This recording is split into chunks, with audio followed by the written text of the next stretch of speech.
So one of the definitions of mindfulness, when we practice mindfulness, we are hearing, feeling, sensing things. We are listening to a sound more deeply. We are feeling the body more deeply. We are seeing colors maybe more vividly.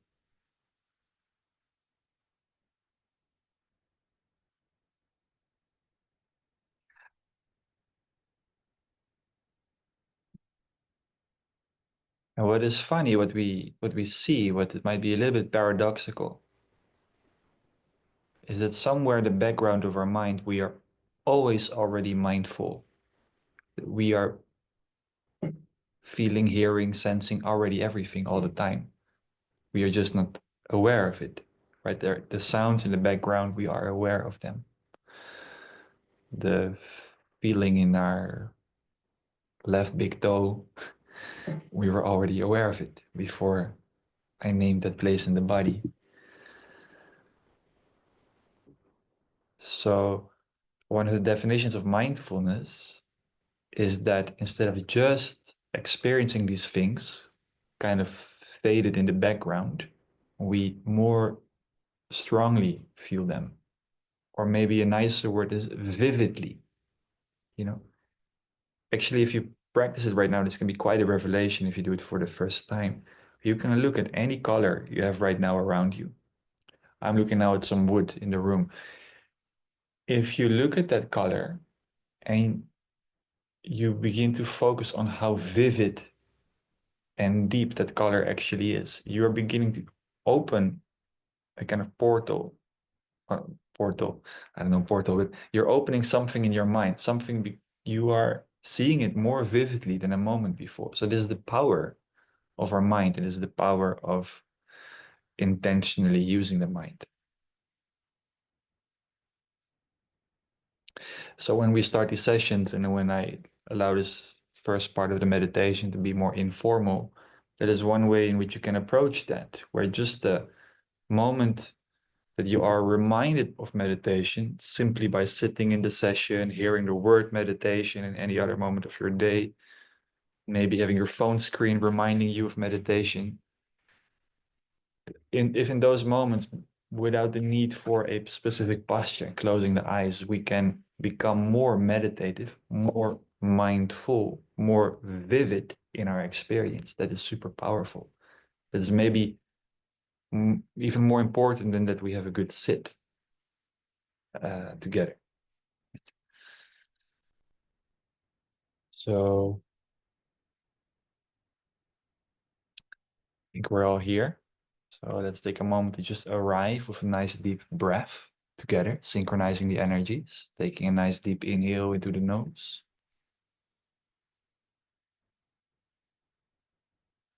And exhale from the mouth.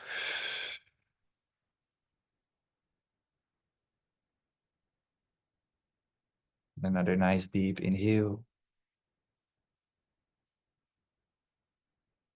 And then exhale.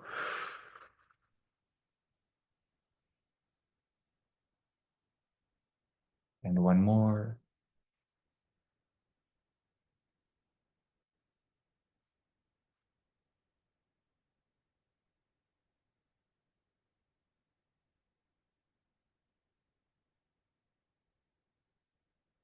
So I received a very nice question from Kat. And I will dive into that a little bit first for a few minutes. And then we go into our guided meditation. So the question was, could you share how to expand awareness, consciousness while sitting meditation? So I could answer many things. Many things could be meant with that. I would like to ask you, Kat, if you could maybe give some extra specifying to that question. So I'm really answering what you want to know. Yeah, because let's say if you are sitting for a while, then you feel the pain, and then your mind kind of becomes stuck with what to do. whether you should stay on or when is the pain going away, kind of like I don't know, with some fear also. So instead of expanding, you become like more contract. Mm, But how to let go and then how to expand. I mean, how to bring back to awareness. right, right. You know, it's a very common statement you hear is that you cannot really force letting go. That's a good Oh, place to start. Like just like you cannot force surrender, just like maybe more simply and to understand, you cannot force an epiphany, right? You cannot say like right now I want to have a eureka moment and mm. realize something. We cannot demand that to happen. They just that moment just kind of comes. How does it come? Well, often those things come as we learn when we meditate by being more quiet. Often then we open ourselves up for eureka moments. So when in meditation you find yourself maybe pain, well, first of all, discomfort is good to work with, but of course, too much pain is not good. It's fine to keep moving postures if it's not every 30 seconds, but every few minutes, it should be absolutely fine and good. Like we don't want to hurt ourselves.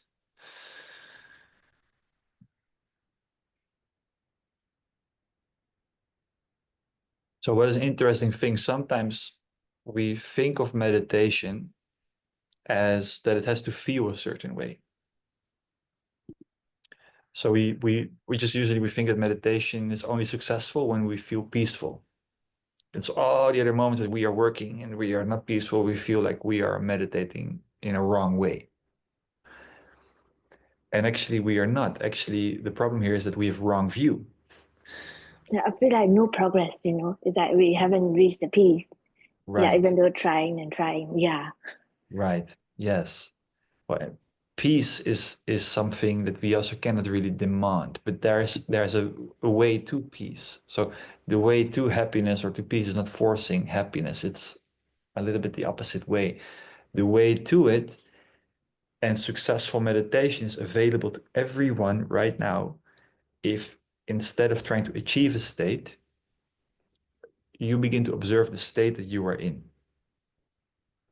And if that doesn't feel good, then you open yourself to that. The only thing that you could do wrong would be to think too much about it, to get lost in thought. That's not what we want to do.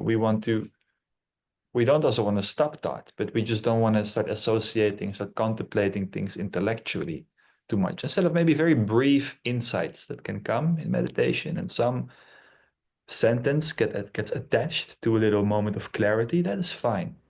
Little insights come in language, but then we practice to come back again to what we feel. So as long as we are not attaching to mind, to endless associations and new thoughts, and we are trying to feel, we are doing the right thing. So meditation, then you could say, is to open yourself up to the moment exactly as it is. One of my favorite books on meditation is from a teacher called Adyashanti. He has written a book called True Meditation. Can highly, highly, highly recommend that book. Well, his name is Adyashanti. Also has beautiful talks online. His book is called True Meditation.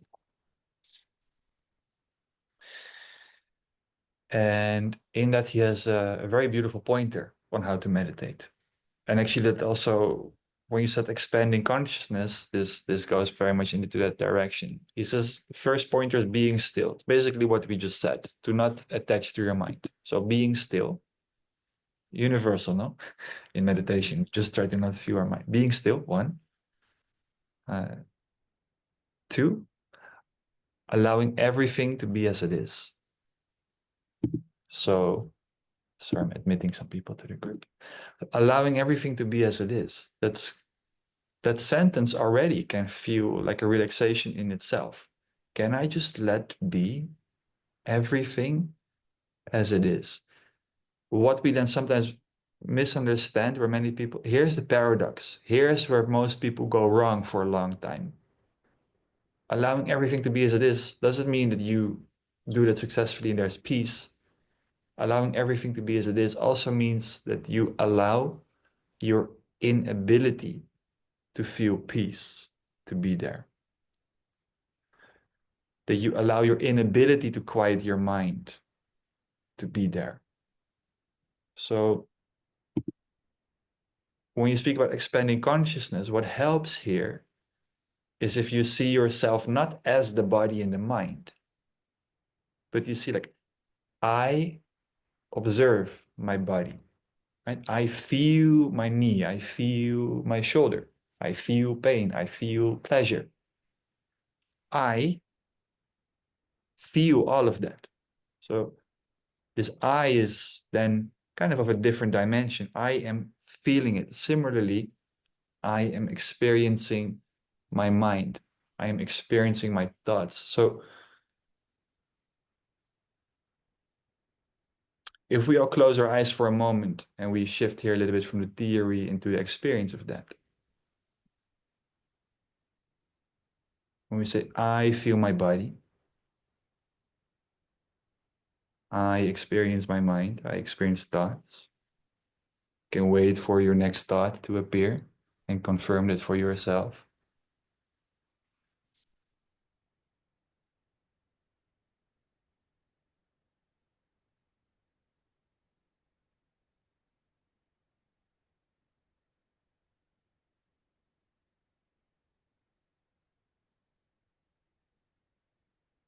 There is an I that is at the center of all these experiences. It's absolutely stable. If this I wouldn't be there, you wouldn't have an experience. So if you learn to kind of identify with that I, which you already are, then you can see the part of you that is resisting. You can see the part of you that is fighting in meditation. You can see the part that is disliking something in meditation. And you can also see the part that is liking things. You can see both from that vantage point. So when you try to, or when you choose to let everything to be as it is, and you understand that you are that I, that just the witness, then you can let play out your dissatisfaction. And the question becomes, can I allow dissatisfaction to be as it is? And what can be another cue to help to allow that, to allow it more deeply,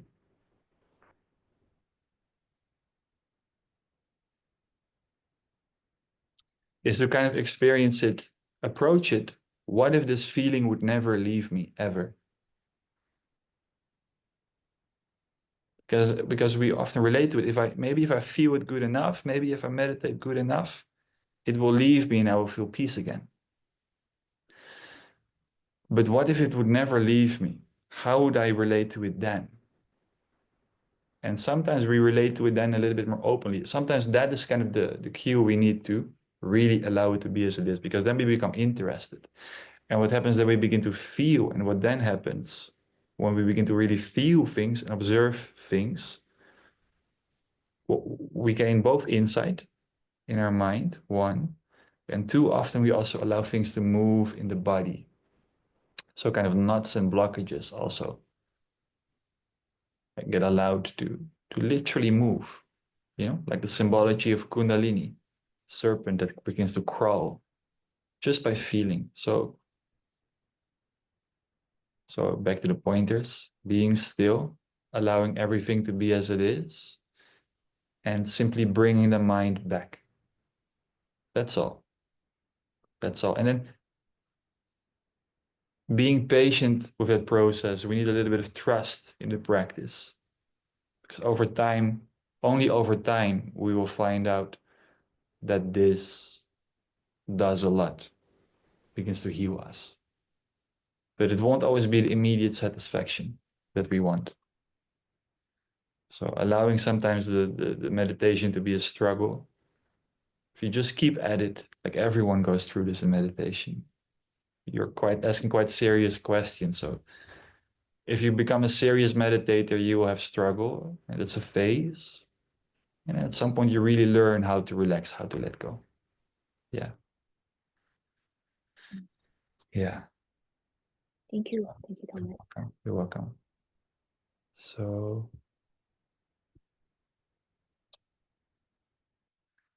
all right. So thank you for this question. So always invitation is there to send questions for these talks. They often give a nice little moment to go into something more deeply. So let's get into the guided part of the meditation together.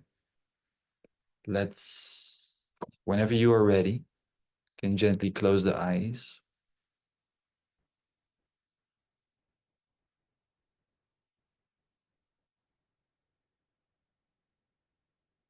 And just for a moment, allow the mind to become quiet again, with lots of language, lots of words, refreshing.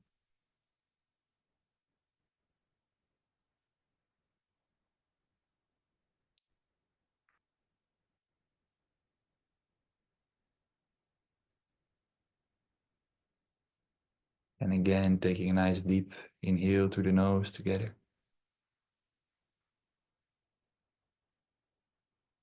And letting go. Relaxing the body also when you exhale. And again, a nice deep inhale into the nose. And exhale, softening the body. Releasing the shoulders. Relaxing the eyebrows, the eyes. And again, a nice deep inhale.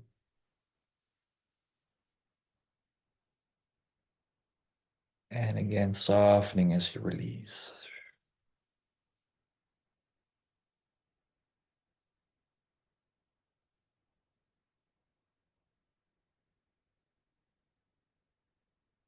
And then taking first a moment before we start with technique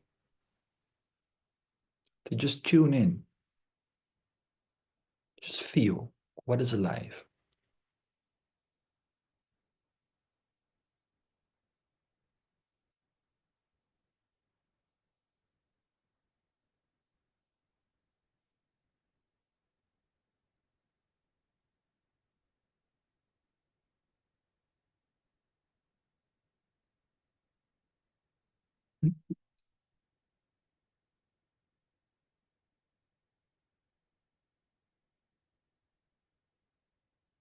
What do I notice the moment I close my eyes?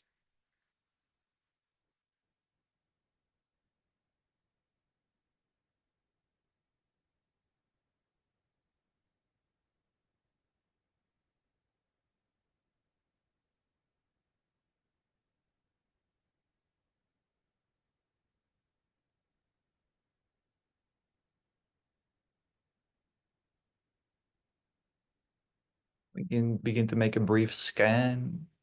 As always, we start from the top and moving our way down so that the whole body becomes nice and relaxed to support our meditation.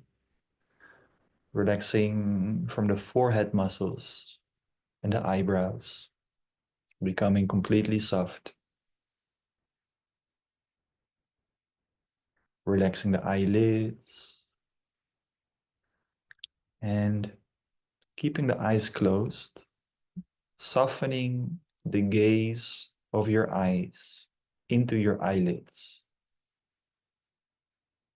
As if you are gazing into the shadows and colors behind your eyelids.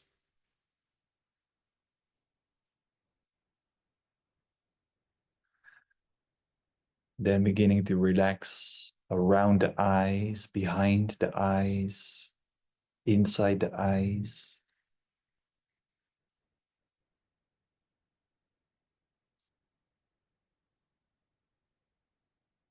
Gently pressing the tip of your tongue to the roof of your mouth, just behind your teeth, creating an energy circuit. Keeping the teeth relaxed unclenched, relaxing the mouth, the jaw, the sides of the head around the ears, tilting the chin down, centimeter, so the back of the neck relaxes.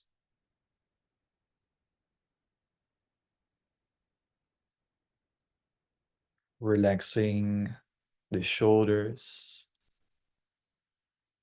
the heart,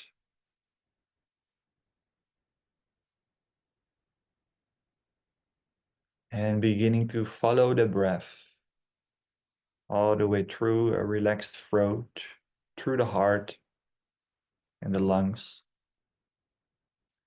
all the way to the navel, and beginning to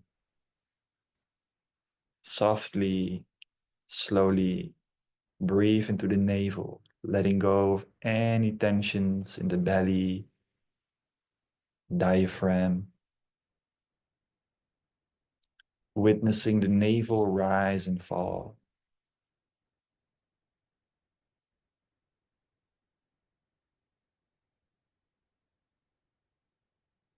Allowing that to ground you and relax you.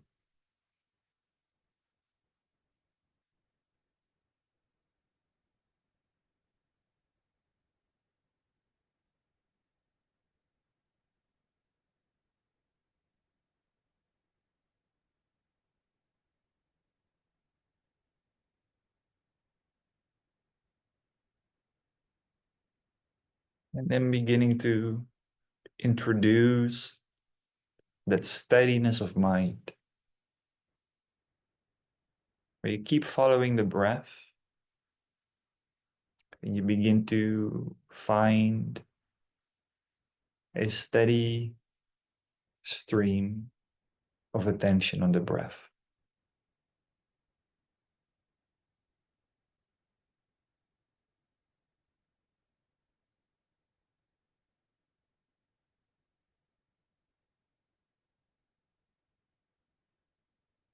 And you might notice, you will notice, if you pay attention, that at the same time, there are still thoughts, vague thoughts, rising thoughts,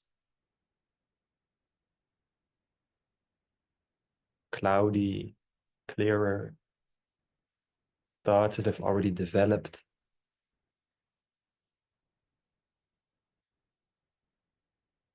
And allowing that to be, but keeping a part of your attention steady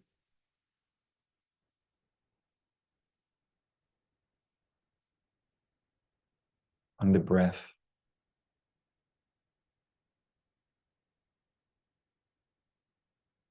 in the belly.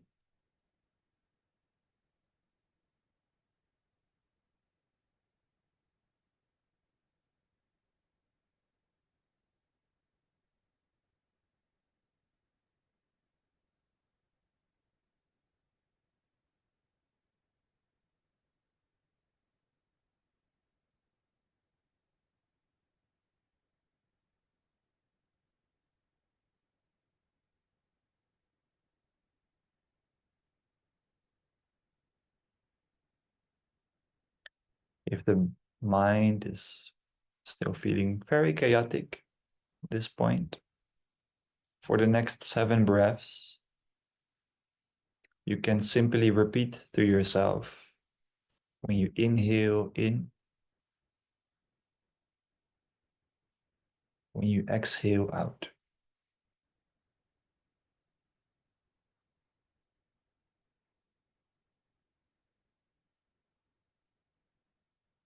Just for 7 times.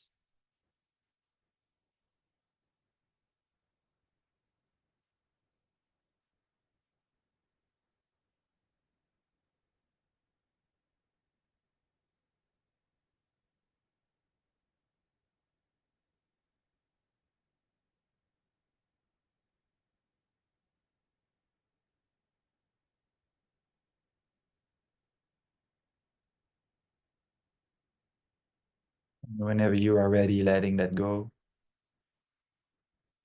And simply coming back again to the sensation of breath.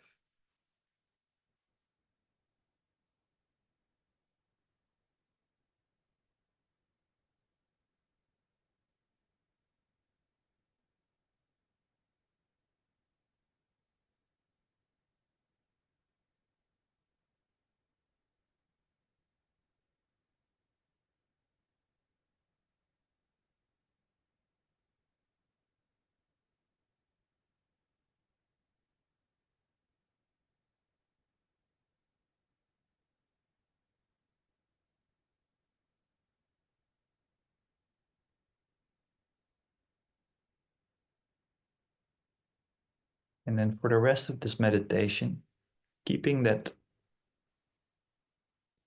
stable, unwavering attention going as good as you can, moment to moment. A little beam of attention on the breath.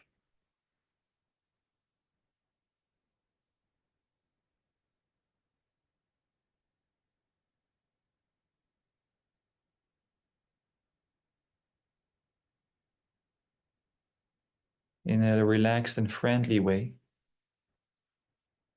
yet alert.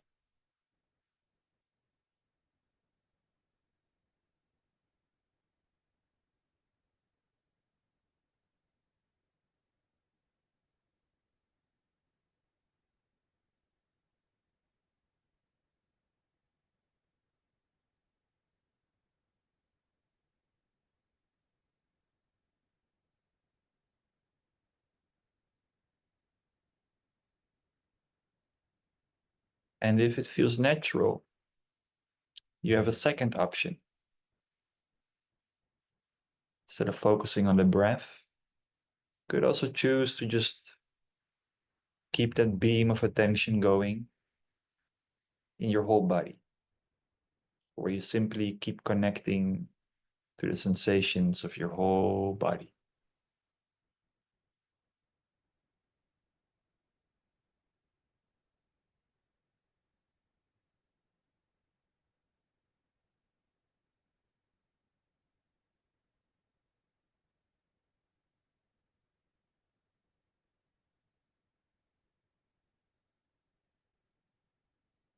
And if that doesn't work, simply staying with the breath.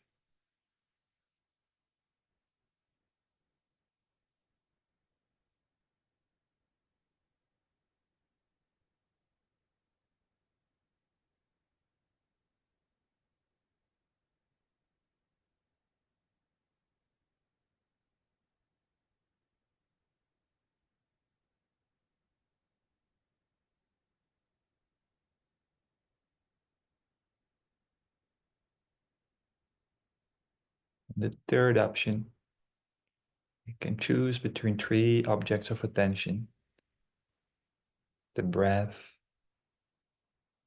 the whole body. Third option is to hold no object and to simply rest in being.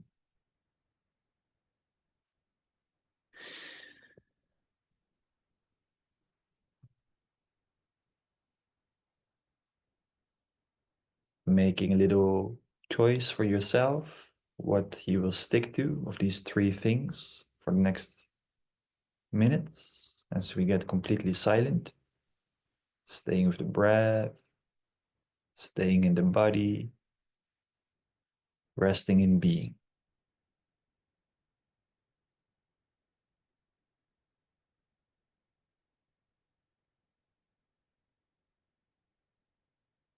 And we stay in complete silence for the next 5 or 10 minutes or so.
And then gently coming back if you maybe lost your attention. Maybe allowing the breath to gently deepen.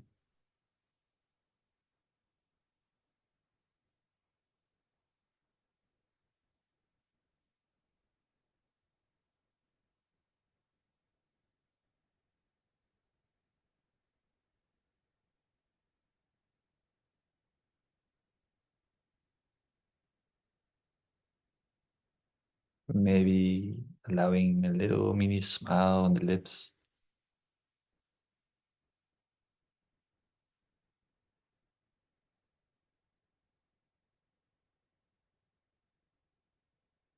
Maybe, maybe you want to stay seated.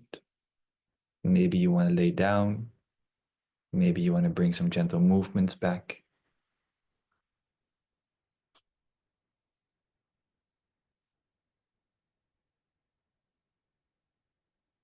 Slowly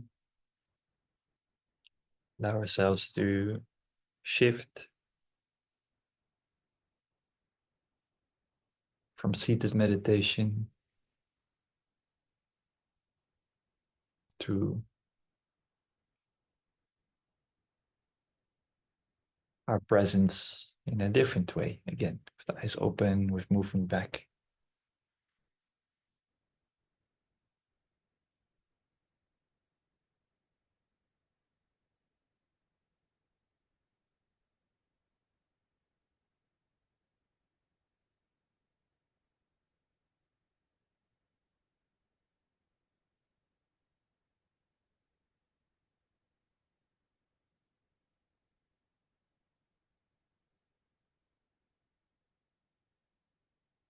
Sometimes if there's physical discomfort, it seems that there are many traditions where they just practice meditation, where they become as flexible as the most practiced yogis simply from meditation.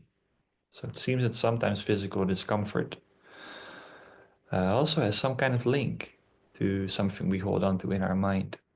And sometimes the body begins to open simply through meditation, not by doing yoga poses always.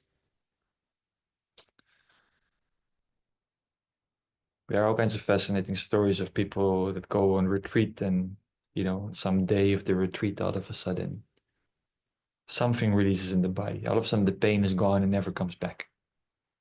You know, and nice thing to look forward to. But what gets us there is to come into this observation mode. You could also see meditation as, by closing our eyes and by not moving our body. It's kind of the only way to not distract ourselves. So otherwise, we'll always find something to think about or to be entertained with. It's not per se that sitting and closing the eyes is something kind of magical thing. It's just kind of the only way that we can properly shut ourselves off from entertainment and distraction. And so allow us to look into our own mind. Yeah. And then slowly insight come. Would be nice, no, if people could just give it to each other. But everyone has to go through the practice more and more and more. Yeah. All right, everyone. So really nice to be with you all, as always. And I look forward to see you again, whenever that will be. Maybe next week. Some of you on Saturday of the instructor course. And I wish you a wonderful rest of your day and week. Thank you, everyone. Namaste. Love, love, love.